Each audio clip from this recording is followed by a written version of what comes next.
très content de jouer pour l'Institut du monde arabe. Je trouve que c'est important qu'il y ait un Institut du monde arabe pour faire connaître le monde arabe. Parce que même les Arabes, ils comprennent pas toujours le monde arabe. J'ai lu aussi la version originale des Mille et une nuits. Moi, je me suis dit, c'est les contes pour enfants, ça va être sympa, tu vois. J'ai ouvert le livre, j'ai fait, oh, ils étaient matures, les enfants. Et non. Mais après, j'ai continué, j'ai fait, non, en fait, c'est pas du tout pour enfants, c'est Game of Thrones, le truc. La base des Mille et une nuits, c'est Scheherazade, en fait, qui a raconté des histoires au calife. Parce que le calife, il tuait toutes ses femmes, il avait pas confiance. À chaque fois qu'il se mariait avec une femme, le matin, d'après la nuit de noces, il l'a tuée comme ça. Et Scheherazade, elle a trouvé une technique, elle lui a raconté une histoire, elle a arrêté son histoire au milieu.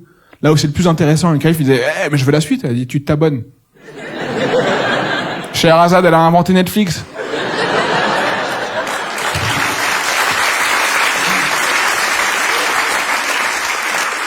C'est pas très facile de définir le monde arabe, tu vois. Quand tu dis, c'est quoi le monde arabe? C'est compliqué, tu vois. C'est vrai, c'est compliqué. Tu demandes aux Arabes s'ils sont arabes, ils disent, pas vraiment. Et tu vois, il y en a, ils vont dire, non, on n'est pas arabes, on est des Saouds. Il y en a qui disent, non, on est berbères, en fait. Il y en a d'autres qui vont dire, on est coptes. Dans le monde arabe, il n'y a pas d'arabe, en fait. Non, c'est impressionnant.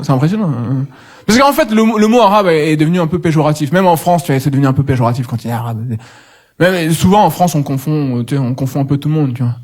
Il y a des Français, ils disent, ouais, les Arabes, c'est tous les mêmes. Pas du tout. Hein. Pas du tout. Il y a des Arabes qui supportent l'OM, il y a des Arabes qui achètent le PSG. C'est deux choses totalement différentes. Ouais. Ouais, c'est pas du tout le même délire.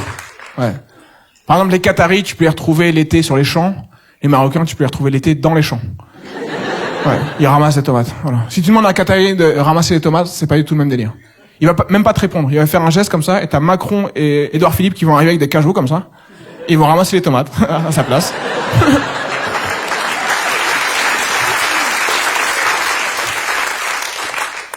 Ouais, c'est pas du tout le même délire. Alors là, j'ai cité deux extrêmes. J'ai cité le Maghreb et la péninsule arabique, mais même très proche, il y a des mésententes. Hein. Le Yémen, vous avez entendu parler du Yémen. Yémen, pour ceux qui connaissent pas, c'est un pays qui est assez plat. Et l'Arabie Saoudite, ils ont dit, c'est trop plat, on va bombarder un peu pour faire des trous. Donc c'est compliqué de trouver une unité dans le monde arabe. Il y en a aussi qui considèrent que l'Iran est dans le monde arabe. Ah, voilà, les Iraniens, non, ils veulent pas. Les Iraniens, c'est un peu, tu vois, Neuilly dans la banlieue. Neuilly appartient à la banlieue, mais ils aiment pas trop qu'on le dise. Et les Iraniens, c'est pareil. Tu dis, vous êtes dans le monde arabe, il fait, non, nous on est des Perses, en fait. Tu dis, vous êtes en Asie, alors, non, on est Perses. Et vous êtes Européens, alors, non, on est Perses. Et vous êtes sur quel continent? Nous sommes le continent.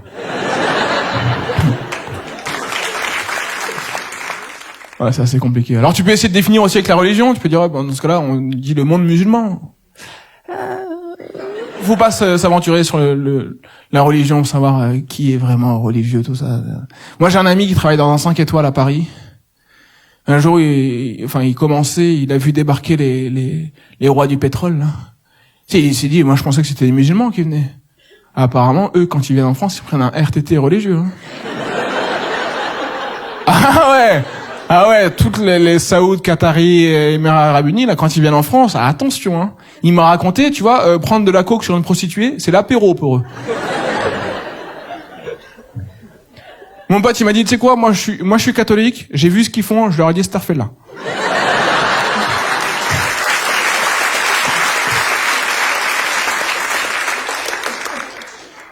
C'est peut-être ça le cœur du problème, en fait. C'est peut-être ça, c'est tellement difficile de définir ce que c'est qu'un arabe, que peut-être qu'un arabe, enfin de vrais arabes, il y en a nulle part. Ou alors, ils sont partout. Merci beaucoup de m'avoir accueilli ce soir, merci.